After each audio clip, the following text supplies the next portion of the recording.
However, ignorance comes from learning, or however you want to say it. Things were done, and then we found out, as we're finding out now, that either something needs to be pulled back and taken away, like the no parking, because it's really, you can't issue a ticket on the land that's not a road. Sure, and we understand that. Obviously, there is some discrepancies, but you understand where the position Oh, I got exactly what you're where we're saying. coming from. And I know, we have talked about the actions of the city and things like that. And it is an easement, but there is a provision. I think your council can refer you to it. Is there is a possibility that through the use and pro-action taken by the governmental body that it accepts a particular roadway as part of its roadway. And I forget the name of the easement. I can certainly share that with your council once I get back to my office tomorrow and give them the exact name of the easement, but I'm sure Mark probably is familiar with that. It's an oil company leased it, I think. What's that, sir? It's like an oil company easement, I used to know the name of it. So, but certainly so, I'll be happy to share it with your council, but. I just want to get the fairest ruling from both sides. Of course, and that's certainly what we want as well too. Mark? Thank you. Did you want to say anything, Mark?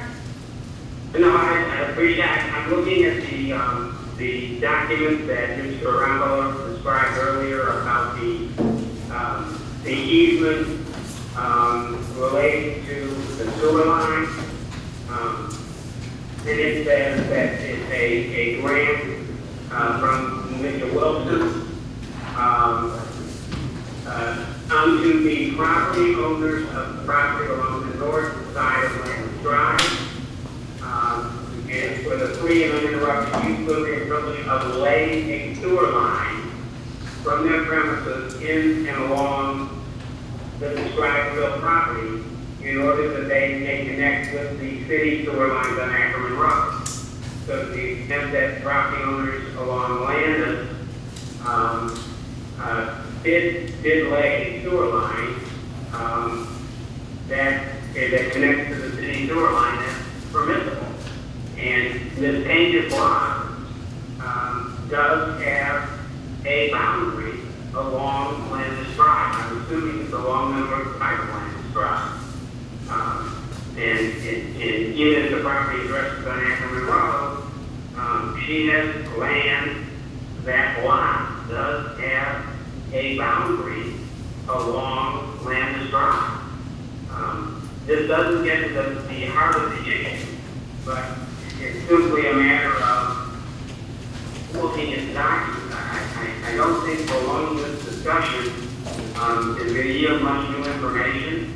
I will take a longer look at this document, as well as a longer look at what Mr. Getter provided.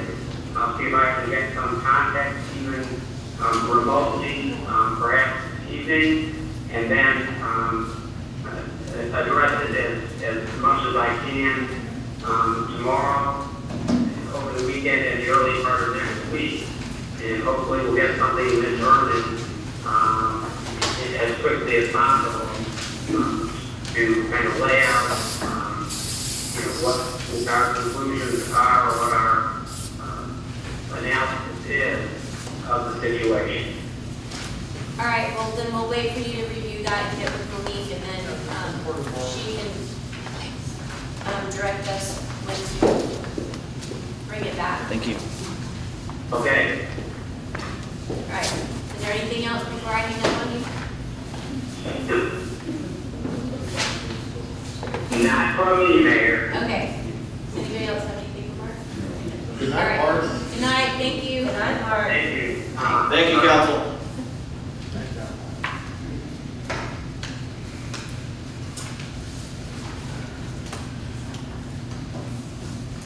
All right, so Mark will reach out to Monique and get all that information, and all of those parties will discuss before it, so that we know which direction that we need to move. Thank you. Man, that's all, council, that's all that we have. May I be excused? Yes, sir. Thank you. Y'all have a good evening. Thank you very much for your service. Thank you. Thank you. Thank you. Thank you. Thank you. Phone. All right, we will move back up to item E, discussion and possible action on ordinance, sorry, there's a, discussion and possible action on ordinance number O-2020-883, making appropriations for the support of the city of Kirby for the fiscal year beginning October 1, 2020, and ending September 30, 2021, appropriating money to a sinking fund to pay interest and principal due on the city's indebtedness, and adopting the annual enterprise and general fund budgets of the city of Kirby for 2020-2021 fiscal year. If anybody is going to make a motion on this, please read the statement exactly as it's in front of you. Mayor, I make a motion we move to approve ordinance number O-2020-833, making appropriations for the support of the city of Kirby for the fiscal year beginning October 1, 2020, and ending September 30th, 2021, appropriating money to sinking fund to pay interest and principal due on the city's indebtedness, and adopting the annual enterprise and general fund budget of the city of Kirby for 2021. Second. We have a motion by Councilmember Pierce, seconded by Councilmember Apodaca, to approve ordinance number O-2020-883, making appropriations for the support of the city of Kirby for the fiscal year beginning October 1, 2020, and ending September 30, 2021. Is there any further discussion? Will our city secretary please call roll? Councilmember Pierce, Yes. Councilmember Grant, Yes. Councilmember Salazar, Yes. Councilmember Apodaca, Yes. Mayor Pro Tem Aldridge, Yes. Mayor Pierce. Yes. Ordinance number O-2020-883 passes for the first reading. We will move to item F, discussion of possible action on ordinance number O-2020-884, levying ad valorem tax for use and operation of the municipal government of the city of Kirby, Texas for the 2020 tax fiscal year, providing for apportioning each levy for specific purposes and providing when taxes shall become due and when same shall become delinquent if not paid. Again, if somebody is going to motion to this, please read the statement exactly as printed. Mayor, I'd like to make a motion to accept ordinance number O-2020-884, levying ad valorem taxes for use and operation of the municipal government of the city of Kirby. Oh, that one, okay. I move to approve that the property tax rate be increased by the adoption of a tax rate of 0.698942, which is effectively 5.06% increase in the tax rate. Second. We have a motion by Mayor Pro Tem Aldridge, seconded by Councilmember Apodaca, to accept ordinance number O-2020-884, levying ad valorem taxes. Is there any further discussion? Will our city secretary please call roll? Mayor Pro Tem Aldridge, Yes. Councilmember Pierce, Yes. Councilmember Grant, Yes. Councilmember Salazar, Yes. Councilmember Apodaca, Yes. Mayor Pierce.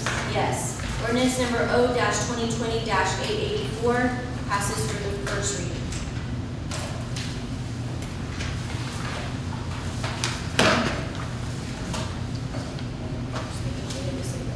All right, we will move to item 9A, request by mayor and council members for items to be placed on future city council agendas and announcements on city events and community interest. Councilmember Grant. Nothing tonight, Mayor. Councilmember Salazar. Nothing tonight. Mayor Pro Tem Aldridge. Believe it or not, nothing. Councilmember Apodaca. I like the fact that we are trying to bring items to our parks. That's just building the city up. So I hope that we can come to an agreement on what we want to do. We still have the dog park in limbo. We need to bring that back up. I have several people asking me about that. Do you want that for our next meeting? or- Yeah, yeah, that would be good. So I'd like that on the next agenda. And that's it. Everybody have a safe evening. Councilmember Pierce? Oh, yes. All right, so thank you, everybody, for coming this evening, and thank you for all of our speakers and everybody that is actually in attendance this evening. I did want to remind everybody that we do have a community garage sale October 9th through 11th from 7 a.m. to 6 p.m. This is open to any resident that wants to do that. You do not have to have a permit. If you would like your your address to be posted on the city's website and also out here in the foyer, then you can contact City Hall to speak with Patty, or you can email her. And there is a flyer. It's actually posted on the city's website as well. Do we have some in the foyer too? And there's flyers in the foyer as well. Curbside brush and bulk pickup. Mark your calendars. Will be October 12th to October 30th. I know, right on that cusp of Halloween again. Well, I'm not really happy with that, but October 12th through October 30th. So again, that was curbside brush and bulk pickup. It's also posted. It's basically the same information for each that we had last year. However, just mark your calendar. It is being picked up in sectors, so you can review the section to find out where your address falls. We do have Meet the Chief, the fire chief, on Saturday, September 12th. It's 10 a.m. to 12 p.m. And there will be masks that are required. Chief, do you want to just give an overview of that, how you believe that will go down? Yes, depending on how many people show, but we're going to take everybody's temperature. We'll have masks for those that don't have them. Basically, it's a chance to meet myself and my wife and some of the firefighters. We'll have some equipment out and keep everybody, keep everybody social distance. So we'll be kind of buzzing around, making sure everybody stays apart, wears their masks, and has a great time. So you'll be able to take a look at some of the equipment, and we're going to have that obviously because of the social distancing and sanitary. Normally, we'd like folks